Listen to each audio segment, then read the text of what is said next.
दोस्तों जज्बा है, जुनून है, हिम्मत है, हौसला है। अपने हर सवाल का तू खुद ही जवाब है। फिर क्यों डरता है मंजिल की तरफ बढ़ने से मेरे दोस्त। ये सिर्फ मंजिल नहीं तेरी, ये तेरी जिंदगी का बस आखिरी पड़ाव है। दोस्तों अपने एम को अचीव करने के लिए आगे बढ़ते रहें और हर दिन कुछ ना कुछ नया सीखें। दोस्तों हर दिन दोस्तों हमको कुछ नया सीखना चाहिए। ठीक है दोस्तों। तो नमस्कार दोस्तों, मैं दीप बहुगुना स्वागत करता हूं आपका अपने यूट्यूब चैनल पे जिसका नाम है स्टडी इन दीप से एम्पायर।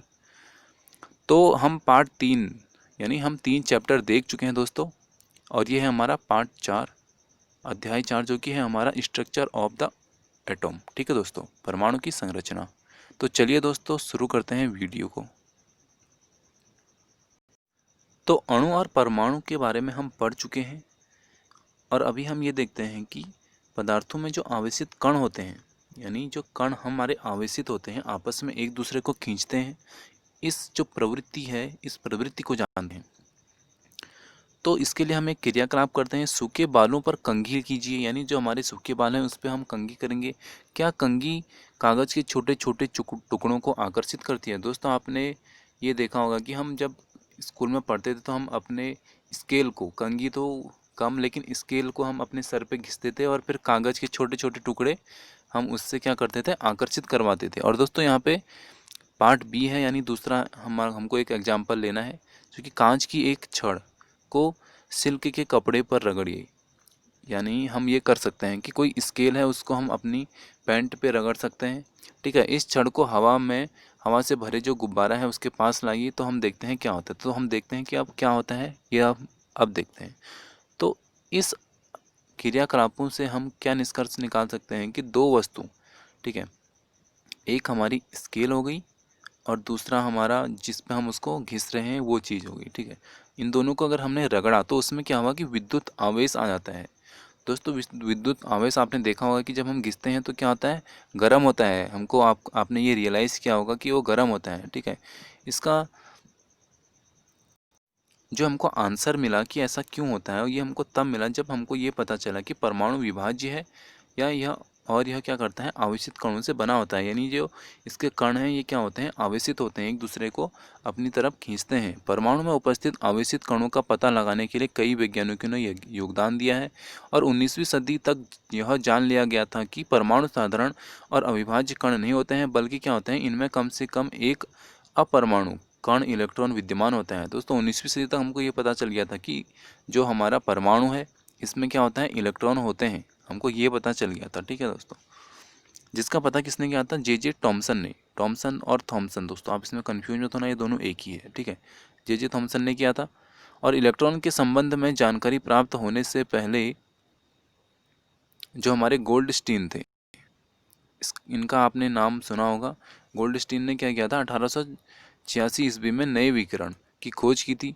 इन्होंने केवल इन्होंने क्या किया था, कैनाल रे की इन्होंने खोज की थी, जिसको इन्होंने की इसकी जो किरणें हैं, जो हमारी कैनाल रे की किरणें हैं, धनावेशित विकिरण थी। यानी जिस किरण पे हमारा प्लस आयन आएगा उसको हमने कैनाल रे बोल दिया। ठीक है, आप विद्युत के भी दो वायर देखते होंगे, एक हम बोलते हैं प्लस का है, एक माइनस का है। तो दोस्तों जो प्लस वाला होता है इसको कैनाल रे बोलते हैं, और जो दूसरा होता है उसको हम कैथोड रे बोलते हैं। ठीक है दोस्तों, जिसके द्वारा अंततः दूसरे अपरमाणु कणों की खोज की गई। इन कणों पर आवेशित इलेक्ट्रॉन के आवेश के बराबर किंतु विपरीत था। दोस्तों जो इनका आवेश था वो क्या था, बराबर था, लेकिन क्या था, विपरीत था। ठीक है, इसका द्रव्यमान इलेक्ट्रॉनों की अपेक्षा क्या था, इसका जो द्रव्यमान था इलेक्ट्रॉनों की अपेक्षा 2000 गुना अधिक था। जो इनका वेट था वो इलेक्ट्रॉनों से 2000 गुना। ठीक है, यानी अगर एक इलेक्ट्रॉन का वेट हमारा 1 ग्राम है तो इसका कितना होगा, 2000 ग्राम हो जाएगा। ठीक है, इतना ज़्यादा था। उनको प्रोटॉन नाम दिया गया। तो जो जिनका वेट ज़्यादा है वो प्रोटॉन है। सामान्यतः इलेक्ट्रॉनों को ई माइनस से दिखाते हैं। जो हमारे इलेक्ट्रॉन है इसको अगर हमको साइन में दिखाना है तो हम क्या दिखाएंगे, ई माइनस दिखाएंगे। ठीक है, और प्रोटॉन को हम क्या दिखाते हैं, पी प्लस। यानी जो हमारा कैथोड रे है ये क्या है, पी प्लस है। और जो हमारा सॉरी जो अभी हमने यहाँ पे पढ़ा था कैनाल रे क्या है, हमारा पी प्लस है। ठीक है, पी प्लस मतलब कैनाल रे, और कैथोड रे जो होगी हमारी वो ई माइनस होगी। ठीक है, प्रोटॉन का द्रव्यमान 1 इकाई और इसका जो आवेश है वह +1 लिया जाता है। इलेक्ट्रॉन एक द्रव्यमान नगण्य है और इसका आवेश कितना माना जाता है, माइनस। यानी जो इलेक्ट्रॉन है इसका जो आवेश माना जाता है दोस्तों, ये कितना माना जाता है, -1 माना जाता है। ठीक है, तो यहाँ पे आप ये देख सकते हैं कि जो टॉमसन का परमाणु मॉडल था, इन्होंने एक इसको बहुत ही अच्छे डायग्राम से समझा रखा है। यहाँ पे जो माइनस आयन हमको दिख रहे हैं, थोड़ा मैं आपको जूम करके दिखाता हूँ। ये जो इसके अंदर माइनस आयन दिख रहे हैं दोस्तों, ये क्या है, हमारे इलेक्ट्रॉन है। और दोस्तों जो बाकी ये गोल है, ये क्या है, धनात्मक गोला है। तो प्लस और माइनस दोस्तों क्या करते हैं, एक दूसरे को आकर्षित करते हैं। ठीक है, ये आपने चीज़ देखी कब, जब हमने स्केल और पेंट को रगड़ा था, या स्केल या बालों को रगड़ा था, तब हमने ये चीज़ देखी थी। ठीक है, इसके बाद हम ये देखते हैं कि परमाणु की जो संरचना है यह कैसी है।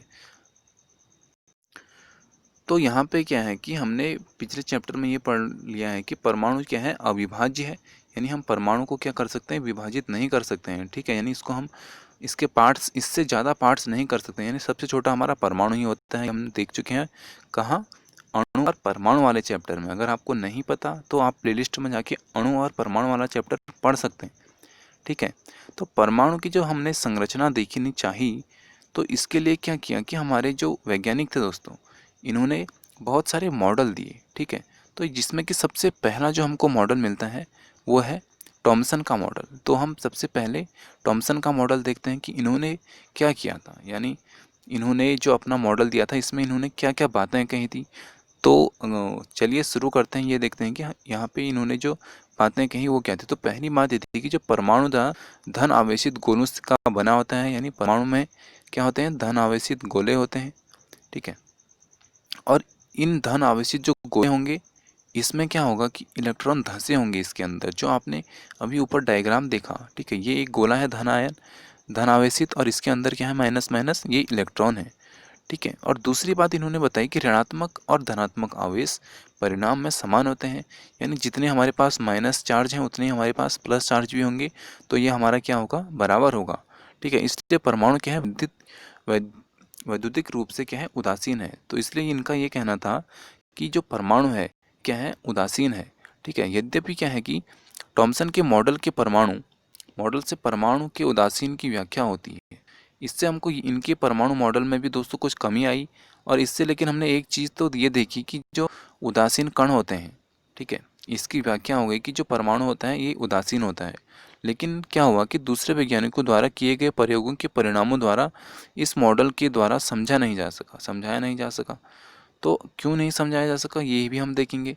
यानी मतलब ये कहना चाहते हैं डायरेक्टली यहाँ पे कि उनके जो परमाणु मॉडल थी उसमें कुछ त्रुटियाँ आ गई। ठीक है, तो वो त्रुटियाँ भी देख लेते हैं। वो त्रुटियाँ हम देखेंगे, लेकिन उससे पहले रदरफोर्ड का हमारा परमाणु मॉडल आ गया। ठीक है, तो रदरफोर्ड जो थे हमारे दोस्तों, इन्होंने क्या किया, अपना एक अलग दिया। और ये जानना चाहते थे कि इलेक्ट्रॉन परमाणु के भीतर कैसे व्यवस्थित होते हैं।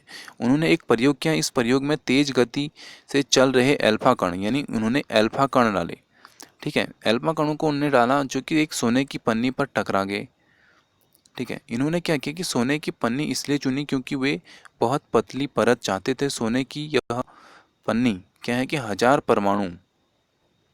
परमाणु बराबर मोटी थी। ठीक है, तो इन्होंने क्या किया कि एक बहुत ही ज़्यादा पतली पन्नी लेके आए किसकी, सोने की। तो उस पे से इन्होंने क्या किए, अल्फा कण पार, यानी अल्फा कणों को क्या किया, एक साइड से दूसरी साइड पार करना। यानी जो उस पतली सी परत थी उस पन्नी से इन्होंने क्या चाहा, उसको हम पार करना चाह कि करके हम जो अल्फा कण है इनको उसके दूसरे पार भेजेंगे तो क्या होगा। ठीक है, तो अल्फा कण क्या है, द्विआवेशित हीलियम कण होते हैं, अथवा ये धनावेशित होते हैं। चूंकि इनका द्रव्यमान 4u होता है, जो हमारा हीलियम है इसका द्रव्यमान भी 4u होता है, इसलिए इसका भी जो द्रव्यमान होगा वो कितना होगा, 4u होगा। इसलिए तीव्र गति से चल रही इन अल्फा कणों में क्या है, पर्याप्त ऊर्जा है। ठीक है, और इसके बाद यहाँ पे एक बात और पता चली कि जो हमारा अल्फा कण है सोने की परमाणु में विद्यमान अपरमाणु कणों के द्वारा क्या है, विक्षेपित होंगे। चूंकि अल्फा कण प्रोटॉनों से बहुत अधिक भारी थे, जो हमारे अल्फा कण थे वो प्रोटॉनों से भारी थे, इसलिए उन्होंने क्या किया, इसके अधिक विक्षेपक की आशा नहीं की। ठीक है, यानी ये ज़्यादा सक्सेसफुल नहीं रहा। तो यहाँ पे आप इस डायग्राम से समझ सकते हैं। अभी मैं इसको बताऊंगा भी, लेकिन हम पहले ये डायग्राम थोड़ा देख लेते हैं। तो उन्होंने ये जो क्या किया, ये सारे अल्फा कण हैं, जितने भी आपको ये दिख रही है लाइन्स, ये इन्होंने क्या किया है, अल्फा कण भेजे हैं आगे को। तो कुछ अल्फा कण क्या हुआ कि सीधे क्रॉस हो गए।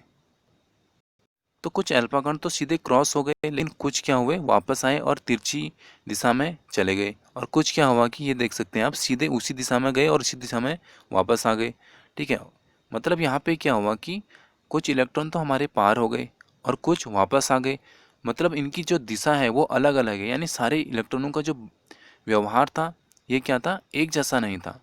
ठीक है, तो यहाँ पे हमको कुछ परिणाम मिले। अब ये परिणाम हम देखते हैं और यही क्या है, हमारा निष्कर्ष है इनके परमाणु मॉडल का। ठीक है, तो तेज गति से चल रहे अधिकतर अल्फा कण क्या हैं, सीधे निकल जाते हैं। जो हमारी तेज गति से चलने वाले अल्फा कण हैं वो क्या कहते हैं, कुछ तो सीधे निकल जाते हैं पन्नी के दूसरी तरफ, यानी वो सीधे पार हो जाते हैं। ठीक है, और क्या होता है, कुछ अल्फा कण पन्नी के द्वारा बहुत छोटे कोण में विक्षेपित होते हैं। यानी अगर यहाँ पे पन्नी है, ये पन्नी है, तो यहाँ पे ये बहुत कम विक्षेपित होगा, या तो यूं चले जाएगा या यूं चले जाएगा, मतलब बहुत कम। ठीक है, और यह यूं ऐसे चले जाएगा। ठीक है, और इसके बाद जो हुआ वो हुआ कि आश्चर्यजनक रूप से प्रत्येक 1200 कणों में से एक कण वापस आ गया। यानी अगर इन्होंने 1200 कण डाले, ठीक है, तो उसमें से क्या हुआ, एक कण वापस आ गया अपनी ही दिशा में, जिस दिशा में वो गया उसी दिशा में वापस आ गया। तो रदरफोर्ड के अनुसार यह परिणाम उसी प्रकार अविश्वसनीय था जैसे अगर आप 15 इंच के तोप पर गोले के टिश्यू पेपर को रखकर टुकड़े पर मारते हैं। तो यानी ये अगर हम 15 इंच का कोई तोप है तो आप उसको ये खुद सोचो कि गोले के जो टिश्यू पेपर होंगे, यानी अगर हमने टिश्यू पेपर देखा होगा तो जो गोले का टिश्यू पेपर रख के अगर हम मारेंगे तो उसका कोई फर्क नहीं पड़ेगा। तो वैसा ही उनको भी आश्चर्य हुआ ये देख के। ठीक है, लेकिन कभी ना कभी वो गोला चले जाएगा, इसलिए उनको भी यही हुआ। ठीक है, उन्होंने भी जब 1200 कण फेंके तो सारे तो क्रॉस हो गए उधर को, लेकिन एक कण वापस आ गया। तो यहीं पे उनको भी इस बात का आश्चर्य हुआ। ठीक है, तो ये क्या हुआ कि उसने जब देखा, तो इन प्रयोगों से हम निष्कर्ष से समझने के लिए खुले मैदान में एक क्रियाकलाप करते हैं। मान लें कि एक बच्चा अपनी आंखों बंद किए हुए, दोस्तों ये आप खुद ही पढ़ लें, इसका हम निष्कर्ष देखते हैं कि क्या निष्कर्ष निकले। ठीक है, तो परमाणु के जो भीतर अधिकतर भाग खाली रहता है, यानी इनके द्वारा, ठीक है, परमाणु के भीतर अधिकतर जो भाग रहता है ये क्या रहता है, खाली रहता है, क्योंकि अधिकतर अल्फा कण बिना विक्षेपित हुए सोने की पन्नी से बाहर निकल जाते हैं। क्यों? क्योंकि जो अधिकतर हमारे अल्फा कण हैं ये क्या होते हैं कि सोने की पन्नी से बाहर निकल जाते हैं। और इसके बाद जो इन्होंने, इनका निष्कर्ष दूसरा था वो था बहुत कम कण क्या है अपने मार्ग में विक्षेपित होते हैं, यानी जो बहुत कम कण हैं वो अपना मार्ग चेंज करते हैं, जिससे यह ज्ञात होता है कि परमाणु में धनावेश भाग क्या है, बहुत कम है। ठीक है, और तीसरी बात जो यहाँ से पता चलती है वो ये चलती है कि बहुत कम अल्फा कण, यानी 12,000 में से एक, ठीक है, 180 डिग्री, यानी जिस दिशा में गए यहाँ को गए और यहीं को वापस आ गए। ठीक है, 180 डिग्री पर क्या हुए, विक्षेपित हुए, बहुत कम। ठीक है, जिससे यह संकेत मिलता है कि सोने के परमाणु का पूर्णतः धनावेशित भाग क्या है, द्रव्यमान परमाणु के भीतर बहुत कम आयतन सीमित है। पर्याप्त आंकड़ों के आधार पर उन्होंने यह निष्कर्ष निकाला कि नाभिक की त्रिज्या परमाणु से, जो नाभिक की त्रिज्या होगी वह परमाणु की त्रिज्या से कितनी छोटी होगी, 10⁵ यानी आप ये डिजिट मान लो। ठीक है, यानी एक के पीछे 5 जीरो, इतनी गुना छोटी होगी वो। ठीक है दोस्तों, आप खुद सोचो कि वो कितना होगा, कितना छोटा होगा। और अपने प्रयोगों के आधार पर परमाणु नाभिकीय मॉडल प्रस्तुत है, जिससे कि यह निम्नलिखित लक्षण निकले। परमाणु का जो केंद्र होता है वह धनावेशित होता है, जिससे नाभिक कहा जाता है। जो धनावेशित केंद्र होता है उसे क्या कहते हैं, नाभिक कहते हैं। परमाणु लगभग संपूर्ण द्रव्यमान नाभिक में होता है, इसका जो सभी भार होता है वो नाभिक में होता है। इलेक्ट्रॉन नाभिक के चारों ओर क्या करता है, घूमता है। ठीक है, यहीं से हमको ये बात पता चली। और नाभिक का जो आकार होता है परमाणु के आकार की काफ़ी तुलना में क्या होता है, कम होता है, यानी नाभिक छोटा होगा परमाणु के आकार में। ठीक है, और इसके बाद जो इनकी जो मॉडल थे इसमें जो कमी थी दोस्तों, ये भी अब देख लेते हैं कि इसमें क्या कमी थी। ठीक है,